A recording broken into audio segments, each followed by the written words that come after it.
August 31, 1944, the eastern banks of the Meuse River near Verdun, France. George S. Patton stands in the turret of his command jeep, binoculars pressed to his eyes, watching his tanks rumble across two intact bridges. In just 25 days, his Third Army has covered 400 miles from the beaches of Normandy. The German army is in full retreat. The war in Europe could be over by Christmas. Patton can see it, feel it in his bones. Just 70 miles ahead lies the Moselle River, and beyond that, the Rhine. Beyond that, Berlin itself. But within 48 hours, every tank, every truck, every vehicle in Patton's massive army will sit motionless, their fuel tanks bone dry. Not because the Germans stopped them. Because someone on his own side pulled the plug. This is the story of the week that changed World War II. A story about a decision made not on the battlefield, but in a headquarters 200 miles behind the lines. A decision that gave Adolf Hitler exactly what he needed most: time. The question historians still debate today is simple and devastating. Did Omar Bradley deliberately withdraw Patton's fuel to stop him from crossing the Rhine? And if so, why? By late August 1944, the German army in France was shattered. After the disaster at Falaise, where 300,000 German soldiers were killed or captured, the survivors are streaming east in panic. Allied intelligence estimates the Germans have lost the equivalent of 20 divisions. The Third Reich's vaunted Wehrmacht appears finished as a fighting force. Every indicator suggests Germany is on the verge of collapse. Patton's Third Army embodies everything that terrifies the retreating Germans. 2 corps strong, Walker's XX Corps and Eddy's XII Corps, nearly 200,000 men with hundreds of tanks and artillery pieces, moving faster than any army in history. They're not marching to war. They're racing to it. Towns that should take days to capture fall in hours. River crossings that should cost thousands of lives are taken with dozens of casualties. The German defensive doctrine, built on holding strong points and conducting organized retreats, simply cannot function at this speed. On August 30, Patton's advance units reach the Meuse River at Verdun.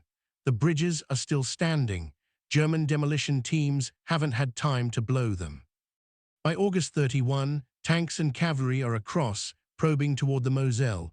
Patton tells his staff he can see himself crossing the Rhine within 2 weeks. Not hope, not a plan, see it.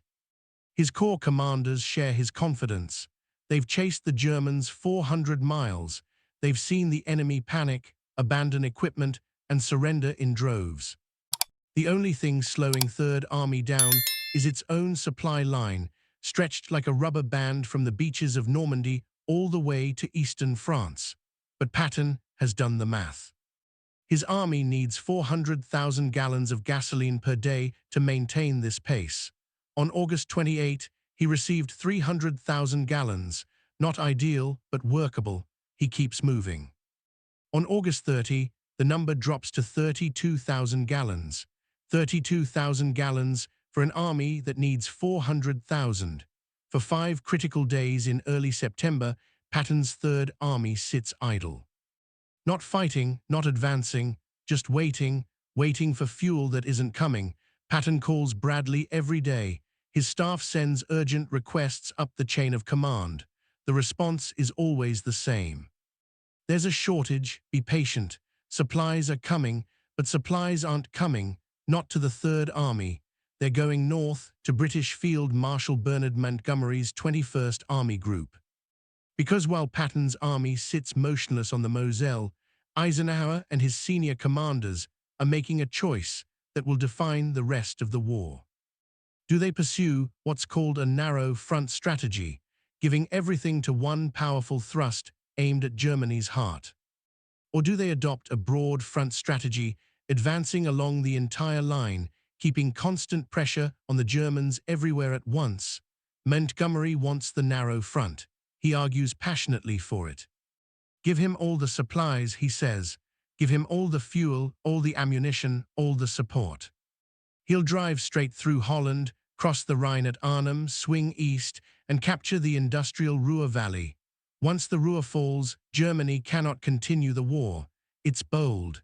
It's aggressive. It's exactly the kind of plan Patton would propose if he were in charge.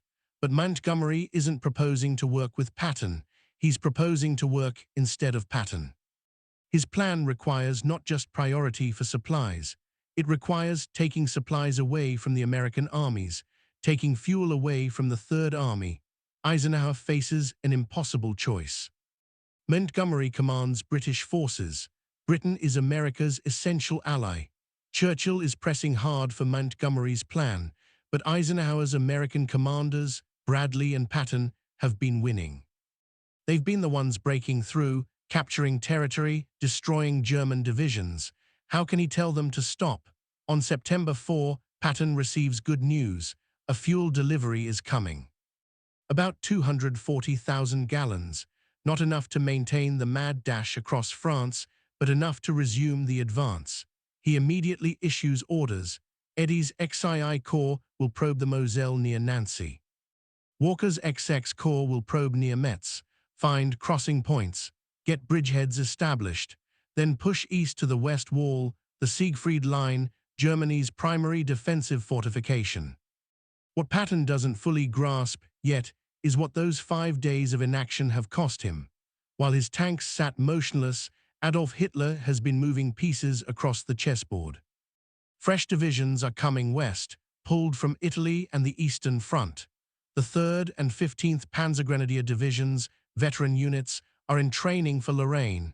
New units are being formed. The 106th Panzer Brigade, equipped with 45 brand-new Panther tanks, is being rushed to the front. And most ominously, Hitler has recalled one of his most talented commanders from the east. General Hasso von Manteuffel, diminutive at barely 5 feet tall but a tactical genius, is being given command of a new 5th Panzer Army with a single mission: stop Patton. By September 7, American reconnaissance units had reached the Moselle despite scattered German resistance. On September 8, Major General Leroy Irwin's 5th Infantry Division attempts to force a crossing at Dornot, just south of Metz. They get across the river. They establish a bridgehead. Then German artillery from Fort Driant, an elevated fortress on the west bank, begins pounding the crossing site. Engineers can't build a bridge under that fire. The infantry, trapped on the far bank, faces counterattack after counterattack from the 17th SS Panzergrenadier Division. After 48 hours of brutal fighting, the bridgehead is abandoned. 300 Americans are dead or captured. It's the first time since Normandy that the Third Army has failed to accomplish an objective. North of Metz, the Germans launch their own attack. The 106th Panzer Brigade, those 45 factory-fresh Panthers, hits the 90th Division in the pre-dawn darkness of September 7. The German plan is simple.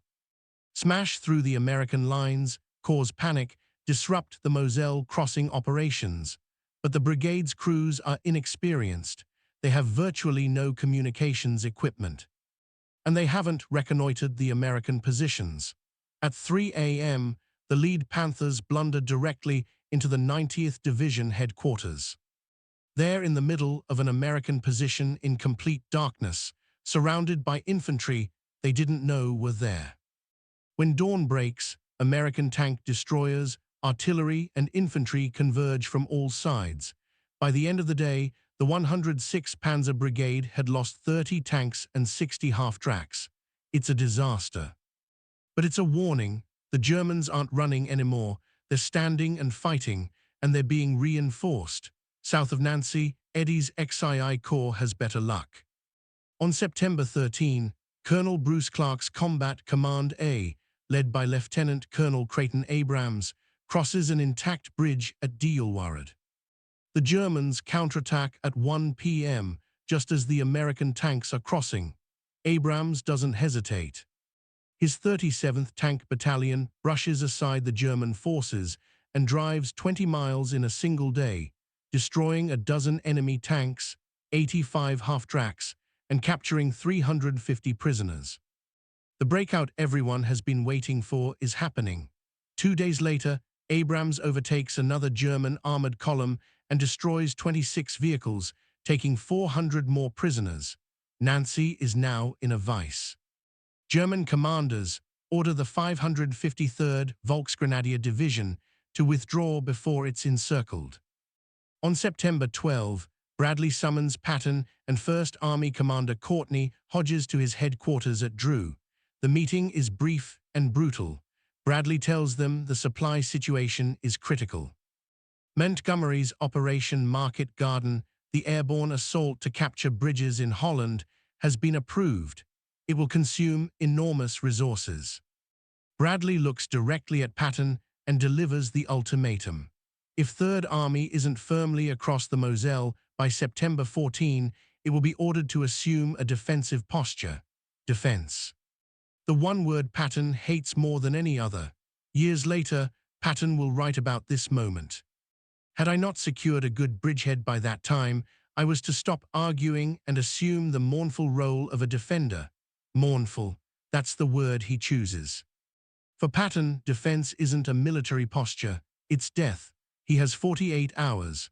On September 14, he reports to Bradley that XII Corps has broken out of its Moselle bridgeheads. CCB of the 4th Armored Division has crossed the Rhine Canal. CCA is deep in German territory near Arracourt. The southern wing of the 3rd Army is across the Moselle in strength. Bradley accepts the report. He passes the news to Eisenhower. The 3rd Army can continue, but here's what Patton doesn't know yet. While he's been fighting to cross the Moselle, Hitler has been assembling the counterattack that will change everything.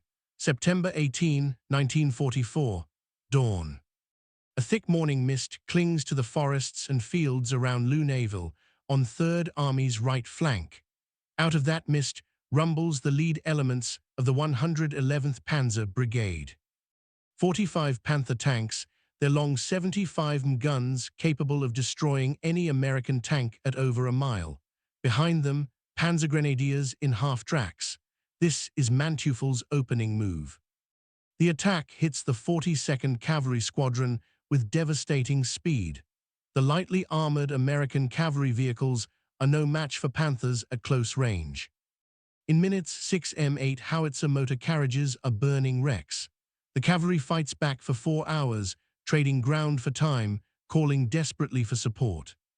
Then they fall back into Lunéville itself. The German plan is elegant. The 111th Panzer Brigade will capture Lunéville from the south.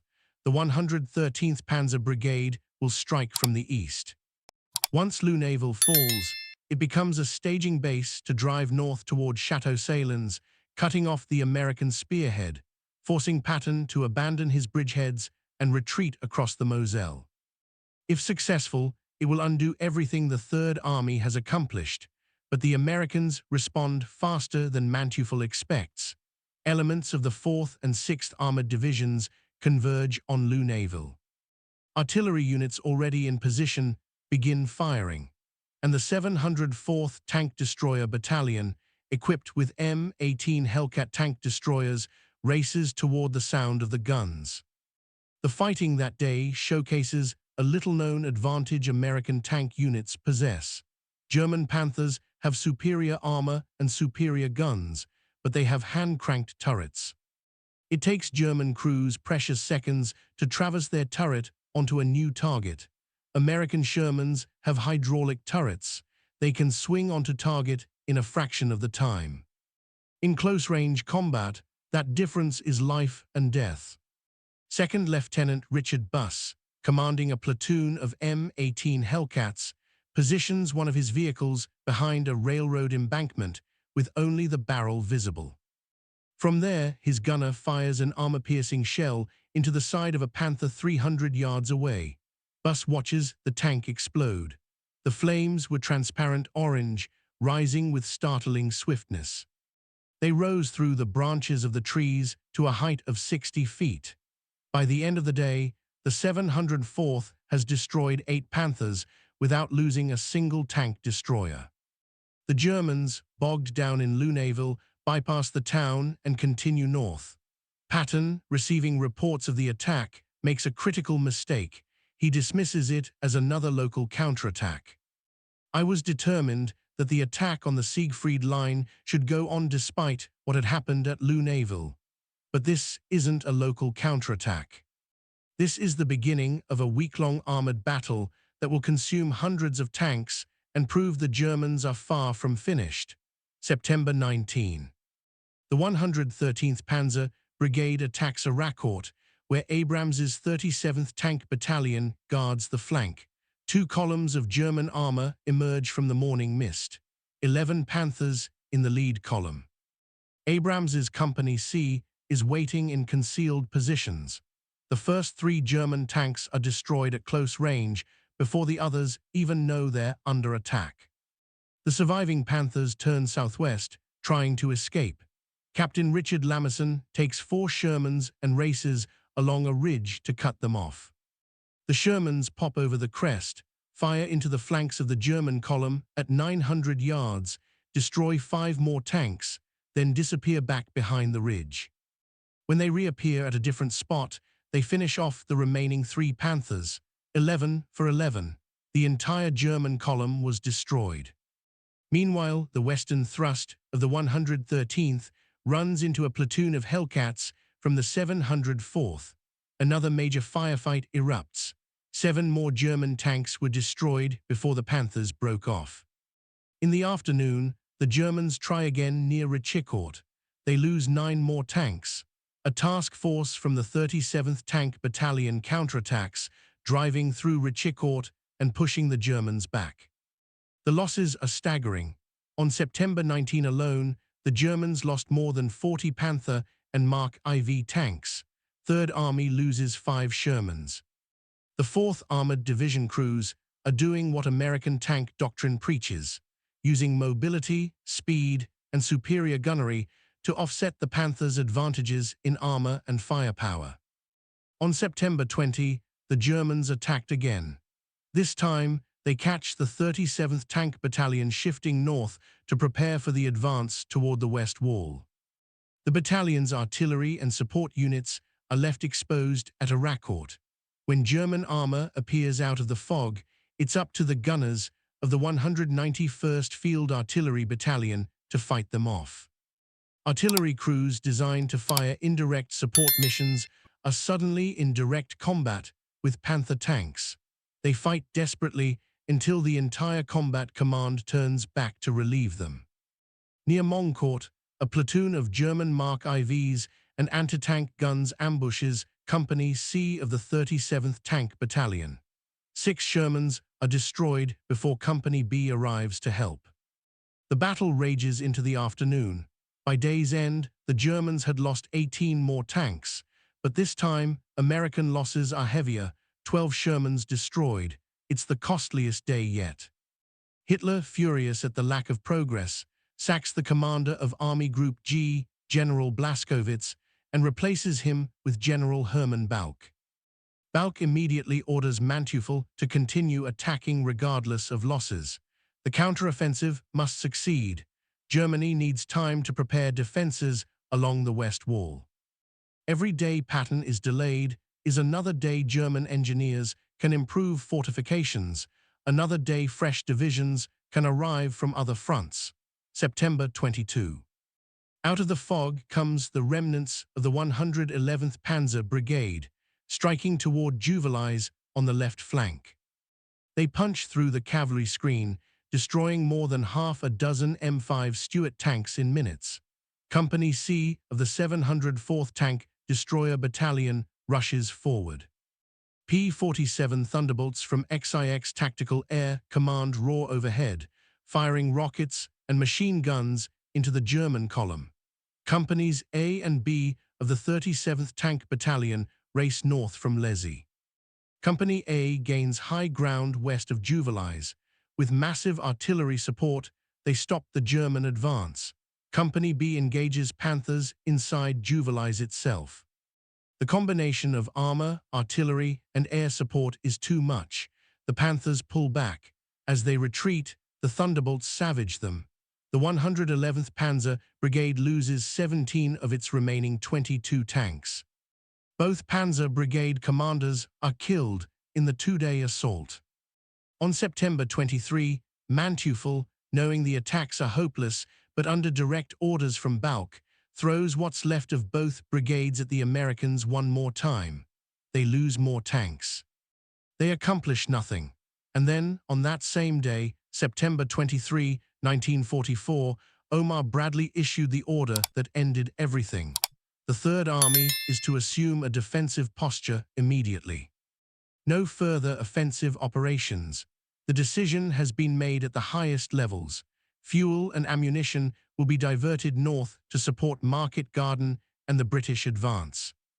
Patton's drive to the Rhine is over. When Patton receives the order, his world collapses. For 3 weeks, his army has been fighting to maintain momentum. They've crossed the Moselle. They've established bridgeheads. They've defeated a major German counteroffensive. They're 30 miles from the West Wall. Once through that, it's open country to the Rhine. Frankfurt is within reach. But now he's ordered to stop, to dig in, to defend. He writes in his diary that night, the words bitter and angry about the mournful role of a defender. He's convinced the war in Europe could be over by Christmas if he's allowed to continue. He's convinced the Germans are on the verge of collapse. He's convinced Bradley and Eisenhower are making a catastrophic mistake. But here's what happens next. Here's why this decision matters. While Patton's Third Army sits in defensive positions for the next 6 weeks, the Germans do what they do best. They dig in, they reinforce, they fortify. The West Wall, which in early September was undermanned and underprepared, becomes a formidable defensive barrier. Concrete pillboxes are manned. Anti-tank obstacles are placed. Artillery positions are prepared. Fresh divisions arrive from the interior of Germany. The window that existed in early September, the opportunity to break through weak defenses and reach the Rhine before winter, closes. Not because the Germans closed it. Because the Allies chose not to go through it. Operation Market Garden launches on September 17. It's the operation that consumed Patton's fuel. Montgomery's grand plan was to capture bridges in Holland, cross the Rhine at Arnhem, and end the war quickly. It fails catastrophically. The British 1st Airborne Division is virtually destroyed at Arnhem. Thousands of Allied paratroopers are killed or captured. The Rhine crossing doesn't happen. The Ruhr isn't threatened. And Germany gets exactly what it needed most: more time. By late September, Manteuffel's 5th Panzer Army, despite losing over 200 tanks in the battles around Lunéville and Arracourt, had accomplished its mission, not by defeating the Third Army, by delaying it long enough for higher command decisions to stop it. The week-long tank battle, some of the most intense armored combat of the entire war, has given Hitler the breathing room to rebuild his forces. On October 3, Patton is finally allowed to resume limited offensive operations, but now he's not fighting the broken, retreating German army of late August. He's fighting a reinforced, entrenched enemy with prepared defensive positions. The city of Metz, which could have been bypassed in early September, becomes a grinding siege that lasts until December. The West Wall, which could have been reached before substantial defenses were ready, now requires major operations to breach. And then, in December, comes the real consequence. The Battle of the Bulge. Hitler launches his last major offensive in the West, throwing 3 armies, including Manteuffel's 5th Panzer Army, against a weakly defended sector in the Ardennes. If Third Army had been allowed to advance in September, if it had captured the Saar industrial region, if it had threatened the Rhine crossings, would Hitler have had the resources to launch the Bulge offensive? Would those panzer divisions have been available, or would they have been desperately defending German territory? Historians still debate these questions. Some argue Eisenhower was right. The logistics simply didn't exist to support both Montgomery's northern thrust and Patton's eastern drive. The supply lines were too long. The The ports weren't open yet. The broad front strategy, advancing everywhere at once, was the only sustainable option. Trying to supply a narrow front thrust would have created a vulnerable salient that the Germans could have cut off, potentially leading to disaster. Others argue Patton was right. The window existed. The Germans were beaten in early September. One more push, one more week of supplies, and Third Army could have been across the Rhine before the Germans recovered. The war wouldn't have ended by Christmas, but it might have ended months earlier. Tens of thousands of lives might have been saved. The Holocaust might have been stopped sooner. But here's what we know for certain. On August 31, 1944, Patton's Third Army crossed the Meuse River with momentum and confidence, facing a broken enemy in full retreat. By September 23, that same army was ordered into defensive positions, facing a reinforced enemy in prepared fortifications. In those 3 weeks, the character of the war changed fundamentally. Bradley didn't deliberately sabotage Patton out of jealousy or politics, despite what some conspiracy theories suggest. The decision came from higher up, from Eisenhower, based on strategic considerations that involved Allied unity, logistics, and Montgomery's demands. But the effect was the same. Patton's fuel was cut, his advance stopped, and Germany got the time it desperately needed. Here's the haunting part. When American engineers finally captured intact German documents after the war, they found Wehrmacht assessments from early September 1944. German commanders reported their forces were incapable of defending the West Wall, and that an American breakthrough seemed inevitable. One report stated that if the Third Army had been able to maintain its advance for just one more week, German defenses would have collapsed completely. One more week, that's all it would have taken. But that week never came, because somewhere behind the lines, in a headquarters at Withdrew, the decision was made to prioritize Market Garden over Patton's advance. To gamble on Montgomery's bold plan instead of supporting the army that was already winning. The gamble failed, and the war in Europe continued for 8 more months. So why did Bradley withdraw Patton's fuel before the Rhine? Not because he wanted to, because he had no choice. Eisenhower had made the strategic decision. The supplies went north. And Patton, for all his genius, for all his momentum, couldn't advance without them. The week that let Germany regroup wasn't won on the battlefield. It was lost in a conference room. And the men who paid the price weren't the generals making the decisions. They were the soldiers who would spend a freezing winter fighting for ground that could have been taken in September's warmth.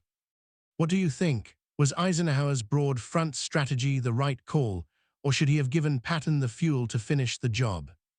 Could the war in Europe have ended months earlier if the Third Army had been allowed to continue? Drop your thoughts in the comments.